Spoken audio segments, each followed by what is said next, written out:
नमामि। जय गुरु जय गुरु जय गुरु जय गुरु जय गुरु नमामि।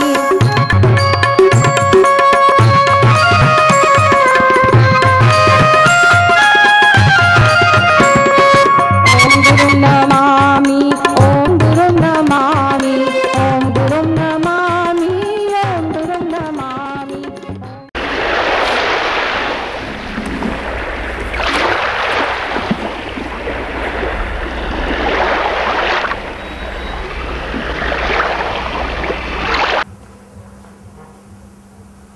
हमारी विदाई का समय आ रहा है अब।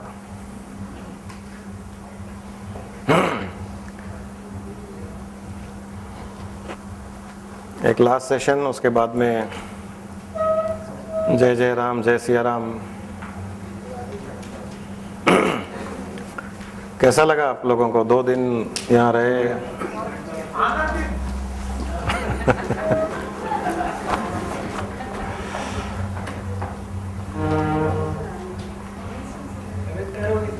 ऐसे जाने की जल्दी है या ऐसा लग रहा है कि बहुत जल्दी 2 दिन बीत गए? वैसे डरने की जरूरत नहीं है, क्योंकि हमारे और आपके संबंध सिर्फ पेप्सी की तरह नहीं है।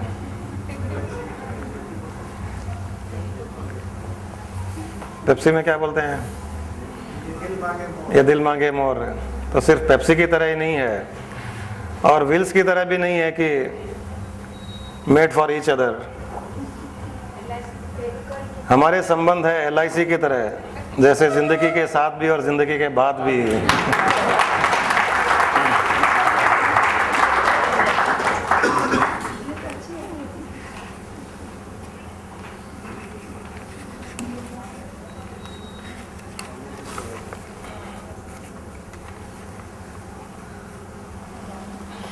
जल्दी से न आपको छुटकारा मिलने वाला है, न मुझे लगता है मुझे भी कोई मिलने वाला है छुटकारा। और हम इस बंधन में तो हम चूंकि आनंद में है, तो छुटकारे की बात भी नहीं है।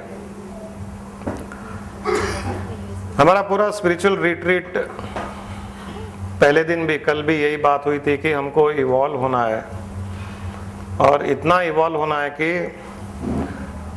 जिसने हमें बनाया वो भी वहां से ताली बजाए। क्योंकि जो कोई भी, हम किसे कोई जिम्मेदारी देते हैं, अभी राशि जी ने कीर्तन किया, हमने उन्हें एक जिम्मेदारी दी कि कीर्तन कीजिए। अच्छा लगा तो हम तालियां बजाते हैं, और अच्छा नहीं किया तो सिर पीट लेते हैं, क्या किसको बोला है। तो जिसने हमको बनाया, बनाने का उद्देश्य की पूर्ति हुई तो ताली बजाता है, वरना वो भी सिर ठोकता है, पीट लेता है कि किसको भेजा मैंने, किसको मनुष्य योनि दी। तो हमें इवॉल्व होना है, एनलाइटन होना है, और मुझे लगता है कि इन 2 दिनों में हम कई सीढ़ियां उस तरफ बढ़ चुके हैं। सूक्ष्म रूप से, रहस्य पूरे, scientifically, logically, secrets of creations, व्यवहार, हर चीज के बारे में हमने डिस्कस की है।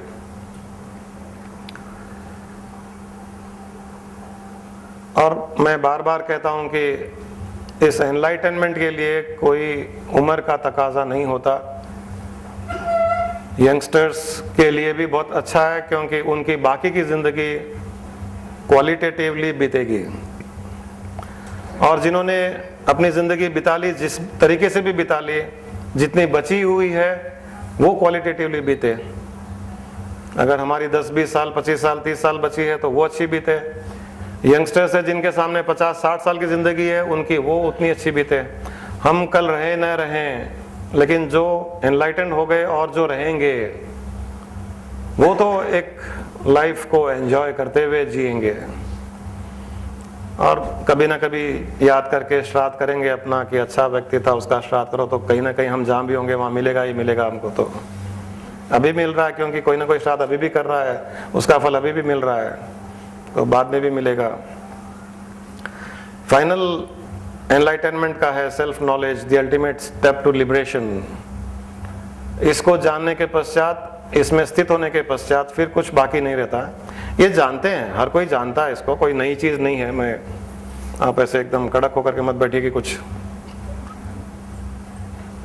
क्योंकि हमारे पास तो हम पहले दिन में ही कई बार अल्टीमेट की बात कर लेते हैं और करते भी रहते हैं, वो रिपीट हम कर रहे हैं। और रिपीट करने का भी एक उद्देश्य होता है। एक ही बात को जब कोई भी एनलाइटेंड या कोई गुरु या कोई माँ बाप अपने बच्चों को भी रिपीट करते हैं तो उसका एक उद्देश्य होता है कि वो रिपीट करने से कभी ना कभी तो ये उतर ही जाएगा। इस उद्देश्य से वो रिपीट किया जाता है। क्योंकि जो श्लोकों में, जो शास्त्रों में एक जो भृंगी कीड़े का उदाहरण दिया गया है, कई बार मैंने बताया है, आप लोग जानते ही होंगे ना उस एग्जाम्पल को। तो भृंगी कीड़े का भी उदाहरण इसीलिए है कि दूसरी जाति का कीड़ा भृंगी कीड़े की पंख की आवाज सुन सुन करके वो भृंगी कीड़े में परिवर्तित हो जाता है। तो इसीलिए साधारण से साधारण मनुष्य भी अगर ब्रह्म की बात सुनता जाए, आत्मा की बात सुनता जाए, चेतन आत्मा की बात सुनता जाए, तुम परमात्मा हो, अहम ब्रह्मास्मि, तत्वमसि, ये सब जो वेदों के सार बताए गए हैं, उसे भी अगर उसे बार बार सुनाया जाए तो एक न एक दिन ऐसा आएगा जिस दिन वो बन जाएगा, जो सुनाया जा रहा है वो बन जाएगा। फिर वो कहेगा कि जिसे ढूंढता ढूंढता फिर रहा था वही मैं हो गया। जिसे ढूंढ रहा था वो तो खत्म हो गया और वो मैं ही हो गया, वो स्थिति बन जाती है। इसीलिए बार बार कई चीजें हम बार बार रिपीट करते हैं, इसी उद्देश्य से कि कोई ना कोई दिन किसी के कुछ उतरा है, किसी के और ज्यादा उतरा है, किसी के नहीं उतरा है, फिर भी सुनने से कभी ना कभी वो भाव जागृत हो ही जाएगा। ऐसे तो शास्त्रों में कई कहानियां आती है कि एक आदमी था, वो उसके बेटे का नाम नारायण था और ये माना जाता है कि मरने के समय कोई नारायण का नाम ले तो उसकी मुक्ति हो जाती है। एक शास्त्रों में कहानी भी आती है, उसके वो मर रहा था और बेटा दुकान में था, 3-4 बेटे थे, बाकी बेटे वहीं खड़े थे, तो वो पूछ रहा था कि नारायण कहाँ है, नारायण नारायण नारायण कर रहा था, इतने में उसका शरीर छूट गया। तो शास्त्रों में बताया गया कि उसकी मुक्ति हो गई। वो नारायण से मुक्ति नहीं हुई, लेकिन उसके पीछे और थोड़ी कहानी है। फिर भी उसका सारांश यही है कि मरने के समय वो जो नाम लिया उसमें उसका भाव प्रकट हो गया था किसी कारण से। बच्चों के नाम भी इसीलिए रखते हैं कई लोग, राम कृष्णा, राधे श्याम, नारायण, ये सब नाम इसीलिए रखते हैं, गोपाल कृष्णा, कि किसी न किसी तरीके से पुराने लोग जानते थे। और पुराने जमाने में नाम देने का सिस्टम यह था कि किसी न किसी गुरु के पास जाकर के नाम लिया जाता था, साधु संतों से नाम लिया जाता था। तो एक सिस्टम, और साधु संत इसी प्रकार के नाम देते थे कि ईश्वर को नहीं तो कम से कम ईश्वर का नाम बेटे के रूप में तो ले ये। और किस दिन ये नाम लेते लेते लेते किस दिन उस ईश्वर का भाव इसमें प्रकट हो जाए, उसी लिए दिए जाते थे।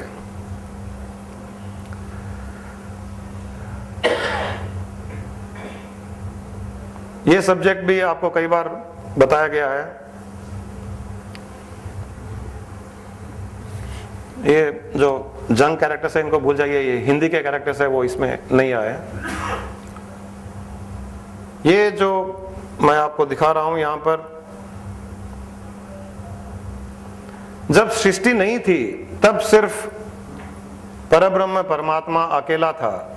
सृष्टि की उत्पत्ति के पहले वो प्योर कॉन्शियसनेस जिसे हम कहते हैं, शुद्ध चेतना, सर्वव्यापक, सारे ब्रह्मांड में फैला हुआ, उसमें से चिंगारी रूप जिसे हम आत्मा कहते हैं, वो उसी की चिंगारी है, उसी में से उत्पन्न हुई उसके पूरे गुण लेकर के वो उत्पन्न होती है वो। और जो उस चेतना, शुद्ध चेतना से जो चिंगारियां उत्पन्न होती है उसे ही हम आत्मा कहते हैं। वो जब उससे अलग हो गई लेकिन उसी से उत्पन्न हुई और उसी के गुण लेकर के, और ये आत्मा उस अपने कारण से अलग नहीं है, उसी का ही एक इंडिविजुअल रूप है।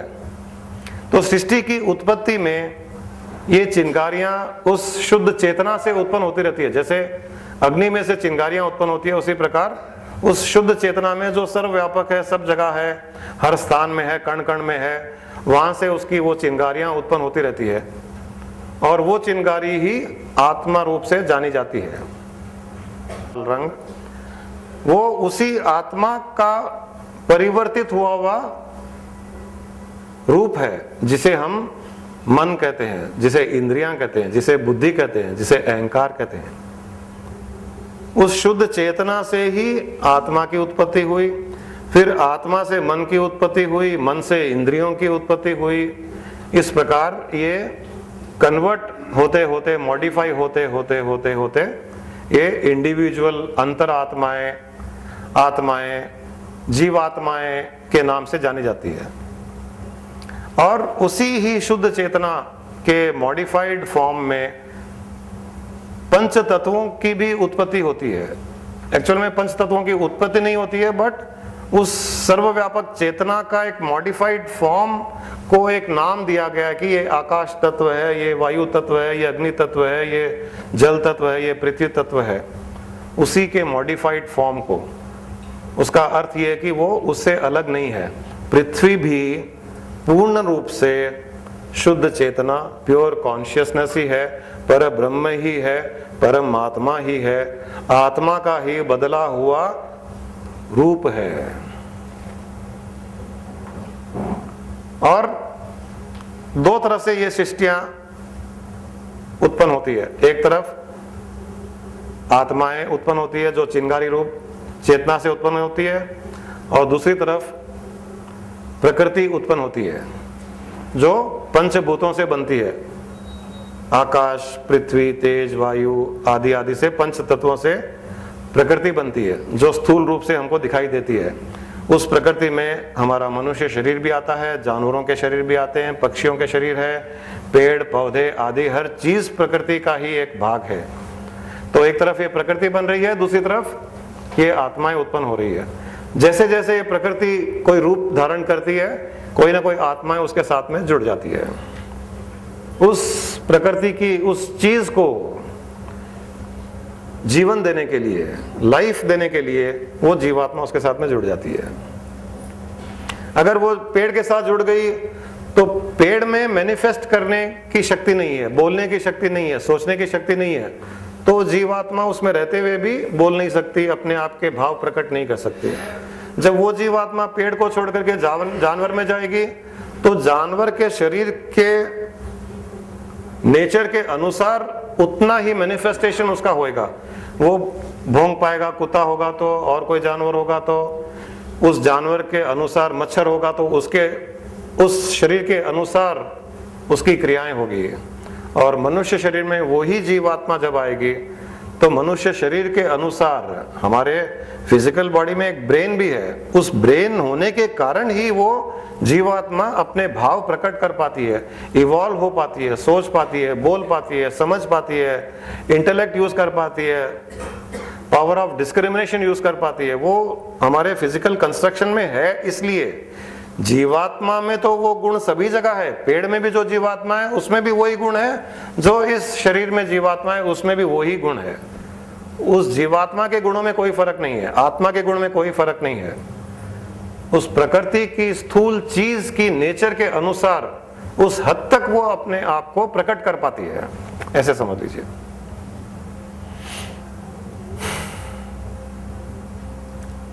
इस तरह से सृष्टि की उत्पत्ति होती है। और ये आत्माएं प्रकृति की कोई ना कोई स्थूल चीज के साथ में जुड़ करके, मिल करके सृष्टि चलती है। मनुष्य बनते हैं, प्रगति करते हैं, कंस्ट्रक्शन करते हैं, मकान बनाते हैं, समाज बनता है, अच्छा बुरा होता है, पाप पुण्य होता है, कहीं पर अहिंसा होती है, कहीं पर हिंसा होती है, कहीं पर किसी को दुख दिया जाता है, कहीं पर सुख दिया जाता है। ये सब प्रकृति के ही कारण होता है।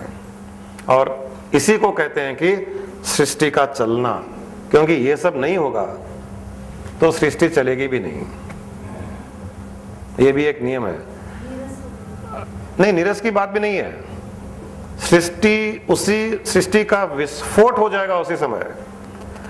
दुनिया में जितने भी जीव हैं, धरती पर, वायुमंडल में जितने भी जीव हैं, सब जीव एक ही समय ध्यान स्थिति में चले जाए और कोई क्रिया नहीं करे, सृष्टि का विस्फोट हो जाएगा उसी समय। क्योंकि उसको चलने का कारण ही नहीं बचेगा। तो सृष्टि को चलने के लिए ये सब जरूरी है, ये सब होना बहुत आवश्यक है। ये उसका एक बीज है सृष्टि को चलाने का। तो इसीलिए सृष्टि जब तक है तब तक ये अच्छा बुरा सही गलत, नुकसान फायदा, इज्जत बेइज्जती, प्रशंसा आदि चलता रहेगा। कहीं कोई गिरेगा, कोई मरेगा, कोई पैदा होगा, ये सब चलता रहेगा।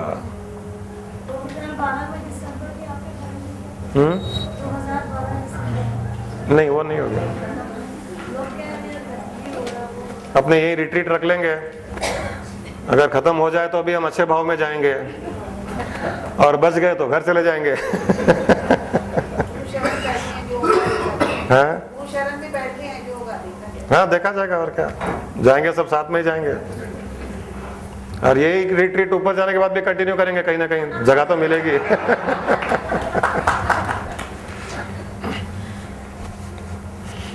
हमारे हनुमान बैठे ही हैं, उनको बोल देंगे भी पहले रिजर्व करके रखो। रमेश कुमार जी ने हनुमान बना दिया कल एक को। ये अगर हम इस भाव में स्थित हो जाएं, इस प्योर नॉलेज में भी स्थित हो जाएं, और इसी भाव से सृष्टि को देखें, इसी भाव में रहते हुए हम क्रियाएं करें, इसी भाव में रहते हम कर्म करें, जो अभी मैंने बताया कि सारी की सारी सृष्टि उस परब्रह्म परमात्मा के ही निराकार से आकार में परिवर्तित हुई, वही प्रकृति बन गई, उसी में से आत्माएं उत्पन्न हुई, वही प्रकृति के स्थूल चीजों में जाकर के उन चीजों को चलायमान कर रही है, वो मर रही है, कहीं पैदा हो रही है। तो हमको क्या लगेगा? एक ड्रामा के जैसे लगेगा, एक ड्रामा हो रहा है। कोई एक सीन अभी है, कल अलग सीन हो जाएगा।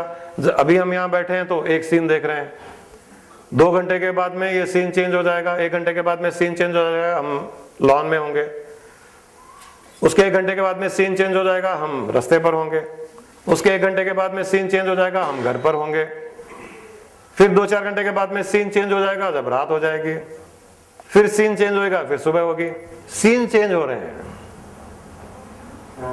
यही बात हमने कल बताई थी आपको। लाइफ में अच्छा बुरा सही गलत प्रॉब्लम्स कुछ नहीं होता।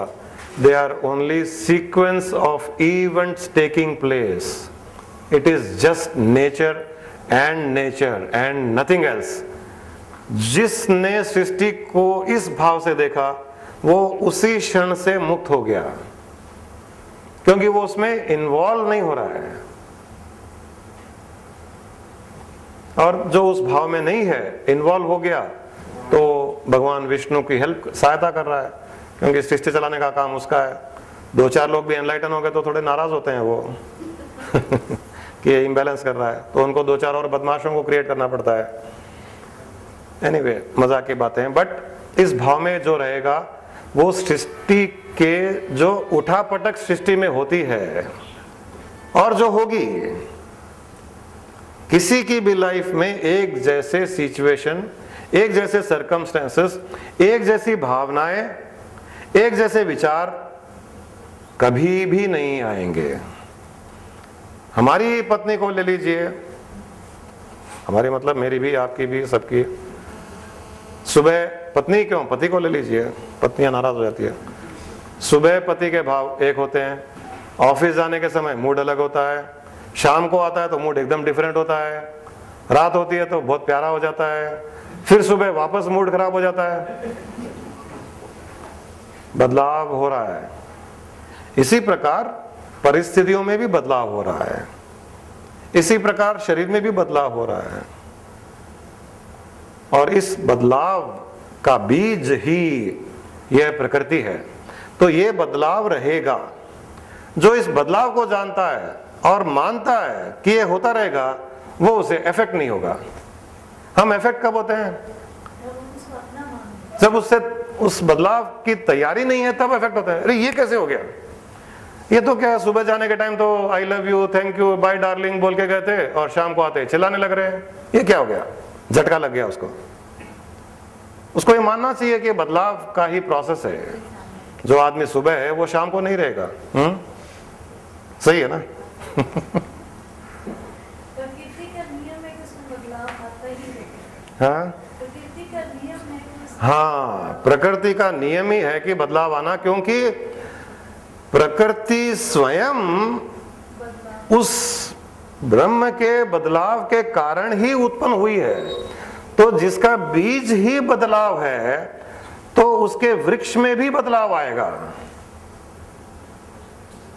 अगर उसमें बदलाव नहीं होता, ये प्रकृति नहीं होती, ये सृष्टि नहीं होती, हम नहीं होते, आप नहीं होते, जानवर नहीं होते, पक्षी नहीं होते, पेड़ नहीं होते। अगर उसमें बदलाव नहीं होता, उसमें बदलाव हुआ तो ये उत्पन्न हुए। और ये बदलाव उत्पन्न होने के बाद रुकेगा नहीं, क्योंकि उस बदलाव में ऐसा नहीं है कि ये बदलाव होकर के ये स्टेज तक आकर के रुक गया, ऐसा नहीं है। ये कंप्लीट साइकिल है।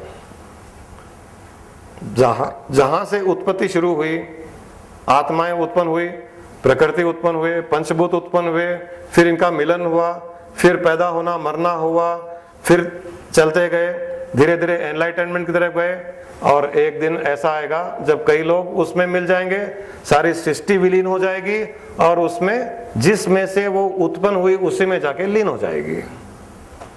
तो ये कंटिन्यूस एक साइकिल जब तक नहीं बनेगा तब तक ये बदलाव रुकेगा नहीं। जो लोग एनलाइटन हो जाते हैं वो भी वापस उत्पत्ति में आते हैं? नहीं, वो नहीं आते हैं, वो तो उसमें लीन हो गए। वो अब आपको अगर एनलाइटन होना है तो एक तो इस भाव में हर समय स्थित रहिए कि मैं कौन हूं। यहां पर आपको दो ऑप्शंस मिलते हैं कि एक तो मैं स्वयं जिससे उत्पन्न हुआ हूं, मैं वही हूं, और मैं वही हूं तो बाकी सब भी वही है, बाकी सब भी उसी से उत्पन्न हुए हैं, मैं भी उसी से उत्पन्न हुआ हूं। तो वैसे देखो तो एक अकेला ही है जो सिर्फ एक वैरायटी में दिख रहा है, वो एक ही अनेक में दिख रहा है। और इस अनेक को एक में आप स्थापित कर दीजिए, आप एनलाइटन हो जाओगे कि सब मैं ही मैं हूं। जो बोल रहा है वो भी मैं हूं, जो सुन रहा है वो भी मैं हूं, पति भी मैं हूं, पत्नी भी मैं हूं, बच्चे भी मैं हूं, हर कोई मैं ही मैं हूं। एक वो है।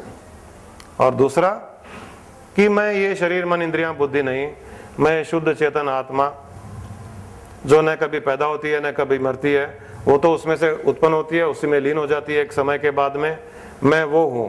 तो वो भाव रखेंगे तो भी आप एनलाइटन रहोगे, क्योंकि किसी भी चीज से आप इफेक्ट नहीं होगे। मैं इन सब से अलग शुद्ध चेतन आत्मा हूं और इनसे मेरा कोई सरोकार नहीं, तो भी आप इफेक्ट नहीं होगे। और सब मैं ही मैं हूं तो भी इफेक्ट नहीं होगे, क्योंकि इफेक्ट किससे होंगे? आप अपने आप से ही होगे। तो अपने आप से कोई इफेक्ट होता नहीं है, जब एक से दूसरा होता है तभी इफेक्ट होता है। तो इन दोनों भाव में मनुष्य एनलाइटनमेंट की तरफ ही बढ़ता है। तो एक एनलाइटनमेंट स्टेज आता है जब आपको ये बताया जा रहा है और आपको समझ में आ रहा है। तो जितनी देर समझ में आया, जितनी देर आपकी समझ स्थित रही, तब तक तो आप एनलाइटेंड हो। फिर वो समझ कम हो जाती है, दूसरी चीजों में इन्वॉल्व हो जाते हैं, तो वापस आप संसार में इन्वॉल्व हो जाते हो। फिर जब वापस उसमें स्थित हो गए तो फिर एनलाइटनमेंट स्टेट आएगी। ये एनलाइटेंड स्टेट धीरे धीरे अगर आप बढ़ाते जाओ तो ये आपकी अपनी स्थिति बन जाएगी। इसको जितना प्रैक्टिस करेंगे आपकी स्थिति बनती जाएगी। इसको प्रैक्टिस करना पड़ेगा बार बार, भाव उत्पन्न करके। भाव हम ध्यान के द्वारा भी कर सकते हैं, हम आंखें खोल करके एक्टिविटी में रहते हुए भाव उत्पन्न कर सकते हैं, हम एक दूसरे से व्यवहार करते हुए भी भाव उत्पन्न कर सकते हैं। यही जो मैं कहता हूं निधि ध्यान, कि दिन भर हर कुछ करते हुए उस भाव को उत्पन्न करते जाइए। जितना उस भाव को उत्पन्न करते जाएंगे उतना आप उसमें स्थित होते चले जाओगे। और एक दिन आएगा जब आपको उत्पन्न करने की आवश्यकता नहीं पड़ेगी, क्योंकि आप जो उत्पन्न कर रहे थे वो स्वयं हो जाओगे।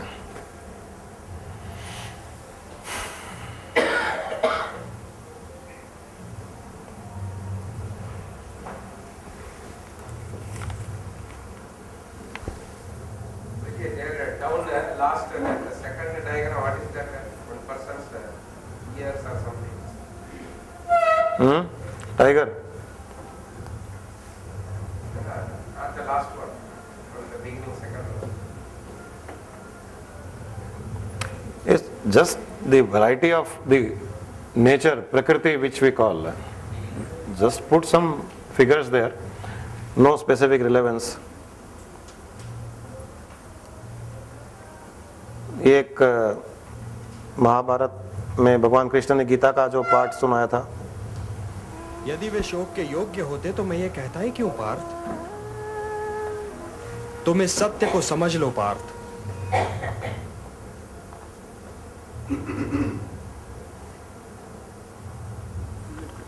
यदि वे शोक के योग्य होते तो मैं ये कहता ही क्यों पार्थ? तुम इस सत्य को समझ लो पार्थ कि मूल तत्व शरीर नहीं आत्मा है, और मृत्यु उसकी यात्रा का अंत भी नहीं है, क्योंकि उसकी यात्रा तो अनंत है। मृत्यु तो केवल एक पड़ाव है पार्थ, केवल एक पड़ाव। सांस का अंत पवन का अंत नहीं है। यूं समझो पार्थ कि प्राणी तो पहले बालक होता है, फिर वो बालक युवा हो जाता है, फिर वो युवा वृद्ध और फिर मृत्यु। किंतु ये यात्रा तो शरीर की है। आत्मा तो इससे भी आगे जाता है। वो एक शरीर को त्याग कर कोई और शरीर धारण कर लेता है।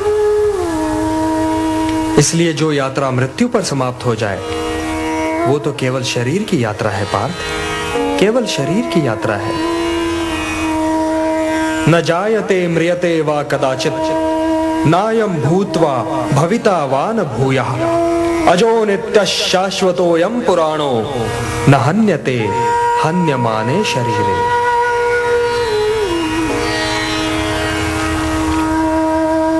आत्मा की यात्रा तो अनंत है पार्थ, और उसकी यात्रा के एक बिंदु पर शरीर पीछे छूट जाता है और यात्री आगे निकल जाता है, और वो बिल्कुल वैसे ही कोई नया शरीर पहन लेता है जैसे हम पुराना वस्त्र उतारकर नया वस्त्र पहन लेते हैं। वासांसि जीर्णानि यथा विहाय नवानि गृह्णाति नरोपराणि तथा शरीराणि विहाय जीर्णानि अन्यानि संयाति नवानि देहि। हे पार्थ, विनाश तो आत्मा को छू ही नहीं सकता, तो फिर शोक कैसा? और किसके विनाश का? क्या वस्त्र के विनाश का? किंतु वस्त्र तो अमर नहीं होता, वो तो त्यागे जाने के लिए ही होता है। और आत्मा मरता नहीं, कभी नहीं मरता। किंतु वे जो सामने खड़े हैं, वे इस युद्ध के पश्चात सबके सब होंगे ना केशव? सबके सब होंगे ना? ये होना और ना होना क्या है पार्थ?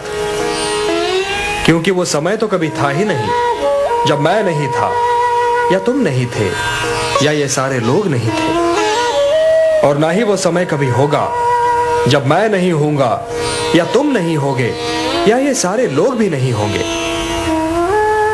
तो फिर तुम ये किस भ्रम में पड़ रहे हो पार्थ कि वर्तमान जीवन ही संपूर्ण जीवन है? वर्तमान जीवन संपूर्ण जीवन नहीं है पार्थ।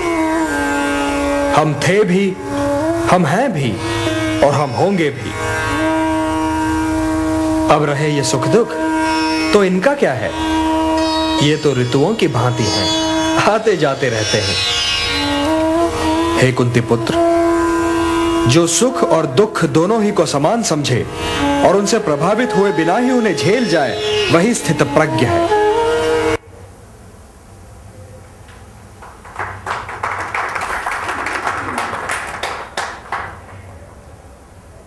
इन्होंने जो यहाँ बात की कि ऐसा कोई समय नहीं था जब मैं नहीं था, ऐसा कोई समय नहीं था जब तुम नहीं थे, ऐसा कोई समय नहीं था जब ये लोग नहीं थे, और ऐसा कोई समय नहीं रहेगा जब मैं नहीं रहूँगा, या तुम नहीं रहोगे, या ये लोग नहीं रहेंगे। उसका अर्थ ये कि ये जीवात्माएं ये हर समय रहने वाली है। इनका तो उत्पन्न होना, स्थित रहना, फिर वापस उसी में लीन हो जाना, ये तो एक प्रोसेस चलता जा रहा है, ये चलता जाएगा। और ये बड़े लेवल पर हो रहा है, छोटे लेवल पर शरीर उत्पन्न हो रहा है, बड़ा हो रहा है, मर रहा है, फिर उत्पन्न हो रहा है, फिर बड़ा हो रहा है, फिर मर रहा है। कहीं ना कहीं कोई मर रहा है, कहीं ना कोई पैदा हो रहा है, ये भी एक प्रोसेस चल रहा है। और इसी प्रकार दुख सुख भी आ रहे हैं और जा रहे हैं, ये प्रकृति के वेदर के जैसे हैं, ऋतुओं के जैसे हैं। तो इनका क्या है, ये तो आते रहते हैं जाते रहते हैं। बरसात आ रही है तो बरसात आ रही है, ठीक आ रही है, इसके बाद में गर्मी आ जाएगी। अब गर्मी आने के बाद आपको पता है कि गर्मी आई है और गर्मी आकर के 3-4 महीने के बाद चली जाएगी। उसमें भी कई लोग, अरे बाप रे बहुत गर्मी आ गई, अरे रे इतनी गर्मी आ गई, मुझे तो सहन ही नहीं होती, गर्मी आ गई भाई, गर्मी आ गई, अरे 40 डिग्री हो गई, 50 डिग्री हो गई। अब उसमें भी इन्वॉल्व हो जाते हैं, जो आपका विषय नहीं, आपके कंट्रोल में नहीं, आपका लेना देना कुछ नहीं, न आपने उत्पन्न किया, न आपके रोने धोने से वो जाने वाला है। उसमें भी हम इन्वॉल्व हो जाते हैं। इसी प्रकार हम लाइफ की हर सिचुएशन में इन्वॉल्व हो जाते हैं। और 80% आप देखिए सिचुएशंस आपसे कनेक्टेड ही नहीं रहती है। 80% टाइम, 20% रहती है। उन 20% को भी अगर आप मान लो कि ये ऋतु के जैसे हैं, जैसे भगवान कृष्ण कह रहे हैं कि ये आते जाते रहते हैं, ऐसा नहीं है कि तकलीफ आई तो हर समय रहेगी, ये भी जाने वाली है। और ऐसा नहीं है कि अच्छा समय आया तो वो भी रहने वाला है, वो भी जाने वाला है। आदमी दोनों के लिए तैयार रहे, वो स्थित प्रज्ञ है, वो मोक्ष का अधिकारी है, वो जीवन मुक्त है, क्योंकि वो साक्षी भाव में है। और वो दुख आ रहा है तो भी उसको एक क्रिएशन की वैरायटी देख रहा है उसको, वो ये भी क्रिएशन की वैरायटी है। पत्नी ने डांट दिया, सुबह ठीक थी, शाम को डांट दिया, उसमें भी खुश था, चलो ये भी एक वैरायटी है, क्योंकि वो बूंदिया के साथ में भुजिया मिलाने से और स्वाद बढ़ जाता है ना उसका। कई लोग मीठे के साथ नमकीन मिला के खाते हैं, वो मीठे का भी स्वाद है, नमकीन का भी स्वाद है उसमें। तो उसी प्रकार अगर हम लाइफ को देखने लग जाएं तो कहाँ दुख, कहाँ तकलीफ, कहाँ डिसअपॉइंटमेंट, कहाँ डिप्रेशन, कहाँ रोना धोना, कहाँ है?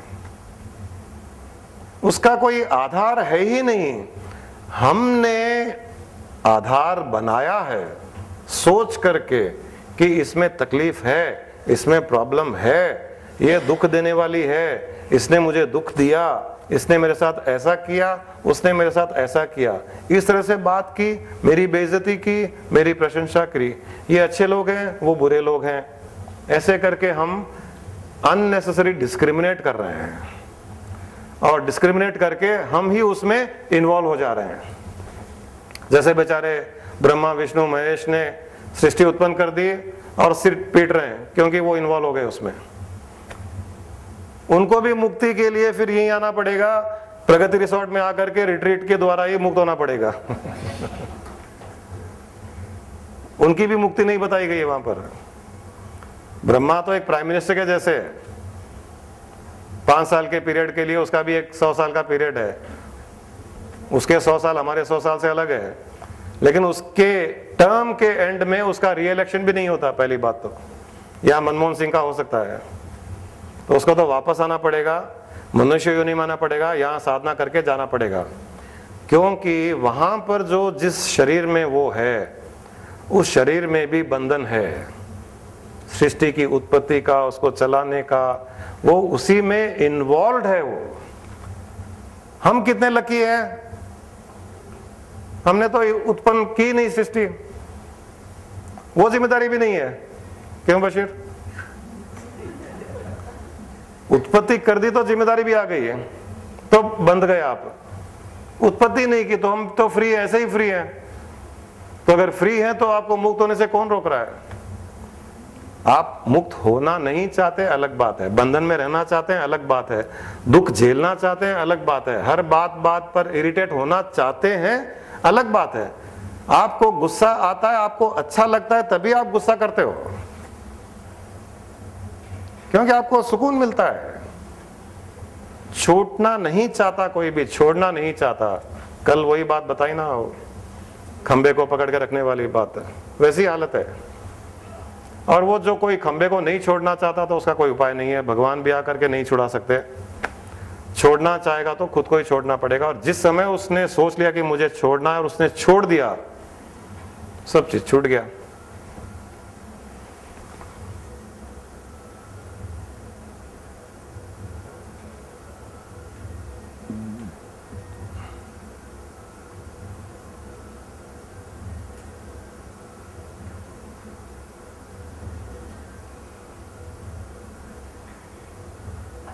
अपने कर्मों ही के मानदंड से नापा जाएगा। इसलिए तू कर्मों से भागने का जतन न कर, क्योंकि तेरा निष्काम कर्म ही तेरा कर्तव्य है और तेरा कर्तव्य ही तेरा धर्म है। किंतु यदि तेरा कर्म केवल तेरे हित के लिए है तो वो कर्म पाप की ओर जाने वाला मार्ग है। इसलिए अपने से मुक्त होकर समाज के कल्याण के लिए कर्म कर कि यही मोक्ष का मार्ग है। दूसरे सारे कर्म तो मोह, माया और क्रोध के बंदी हैं, और जो स्वयं ही बंदी हैं वे तुझे मोक्ष के मार्ग पर क्या ले जाएंगे। यदि समाज सुखी नहीं तो व्यक्ति भी सुखी नहीं रह सकता। यदि समाज की आंखों में आंसू हैं तो समझ ले कि तेरी आंखें भी सूखी नहीं रह सकती। यदि वृक्ष कट जाएंगे तो तुझे फल भी नहीं मिल सकता, क्योंकि फल देना और छाया देना तो वृक्ष का कर्म है। तू समाज का एक भाग है। अपने को भाग समझ, स्वामी न समझ। इसी में तेरा कल्याण है और ये ज्ञान श्रेष्ठ है। और जिसे ये ज्ञान है उसका जीवन ही यज्ञ है। अपि चेदसि पापेभ्यः सर्वेभ्यः पापकृत्तमः सर्वं ज्ञानप्लवेनैव वृजिनं संतरिष्यसि। तो तुम भी ज्ञान की नौका में बैठकर पाप के सागर को पार कर जाओ। ये समझ लो पार्थ कि जैसे अग्नि सब कुछ जलाकर भस्म कर देती है, वैसे ही ज्ञान की अग्नि कर्म फल की इच्छा, फल की प्राप्ति न होने पर आने वाले क्रोध और उस क्रोध के सहारे आगे बढ़ने वाले मोह को जलाकर भस्म कर देती है। हे पार्थ, इस मंत्र को सदैव याद रखो कि संसार में ज्ञान के समान पवित्र करने वाली न ही कोई वस्तु है और न ही कोई तत्व। ज्ञान ही सर्वोत्तम है। अज्ञश्च अश्रद्धानश्च संशयात्मा विनश्यति नायं लोकोस्ति न परः न सुखम संशयात्मनः। जो अज्ञानी हैं, जिनमें श्रद्धा भाव नहीं है, जो बात बात पर शंका करते हैं, संशय युक्त हैं, वे तो नष्ट हो ही जाते हैं और उन्हें ना इस लोक में सुख मिलता है और ना ही परलोक में। इसलिए हे भारत, संशय को त्यागो और तुम्हारे भीतर जो मुनि बैठा है उसे जगाओ। ज्ञान योगी बनो पार्थ, ज्ञान योगी बनो और समझ लो कि ज्ञान की चरम सीमा ही कर्म संन्यास।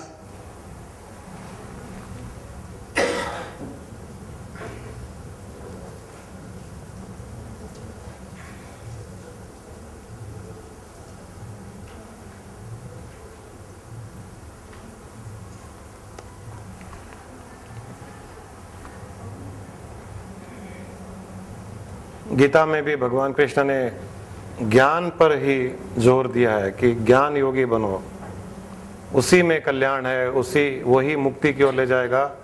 और मुक्ति और मोक्ष का अर्थ सिर्फ ये नहीं है कि मरने के पश्चात हमारा पुनर्जन्म नहीं होगा।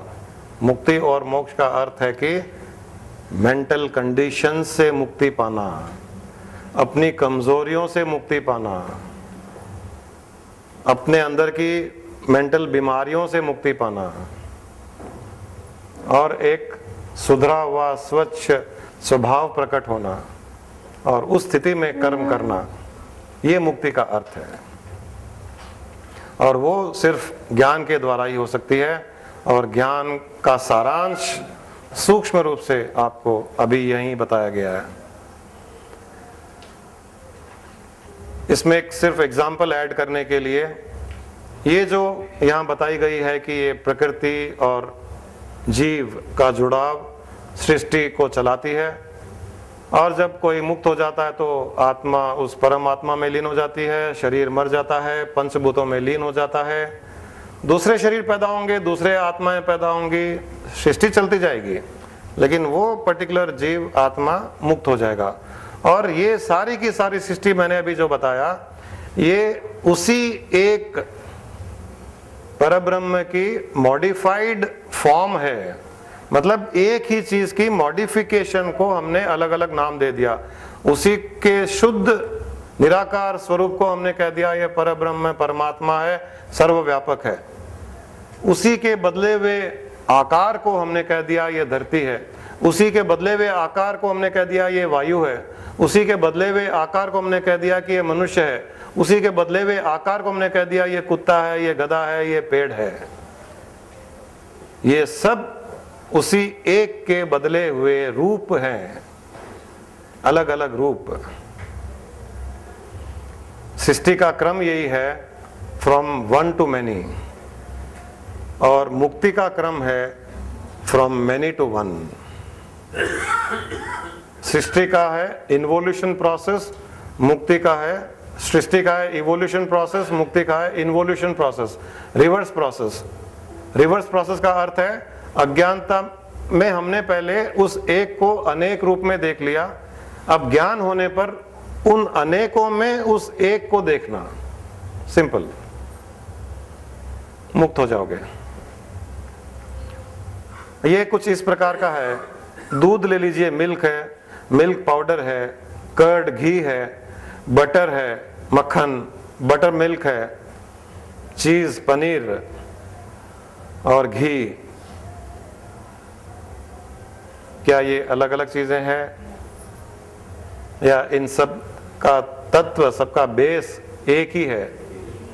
एक ही चीज के मॉडिफाइड रूप है। लेकिन एक बच्चे को आप बोलोगे कि ये घी दूध से अलग नहीं है, ये दूध का ये मॉडिफाइड फॉर्म है, ये बटर, ये पनीर दूध ही है, उसका ये मॉडिफाइड फॉर्म है, ये दही दूध ही है, उसका एक मॉडिफाइड फॉर्म है, उसको दही का नाम, घी का नाम, चीज का नाम, पनीर का नाम दिया गया है।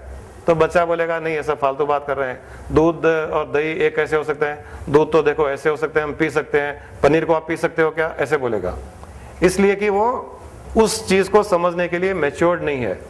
इसी प्रकार एक बड़ा मनुष्य भी, उसको जब ये बताया जाता है और उसकी मैच्योरिटी नहीं है, तो बोलेगा नहीं ऐसे थोड़ी होता है, उसका मॉडिफाइड फॉर्म कैसे होगा, वो कैसे बदला हुआ होगा, वो अगर एक ही है तो अनेक कैसे दिखता है, ऐसे करके वो प्रश्न करेगा, समझ नहीं पाएगा उसको।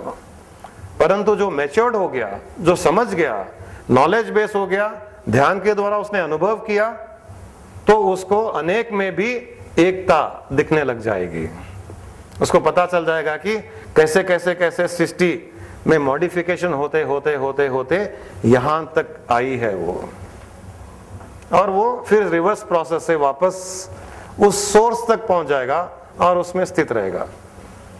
ये एनलाइटनमेंट है।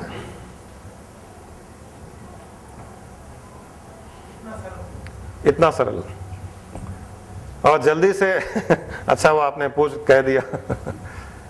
अक्सर इंटेलेक्ट मानता नहीं है, इतना सरल कैसे होगा?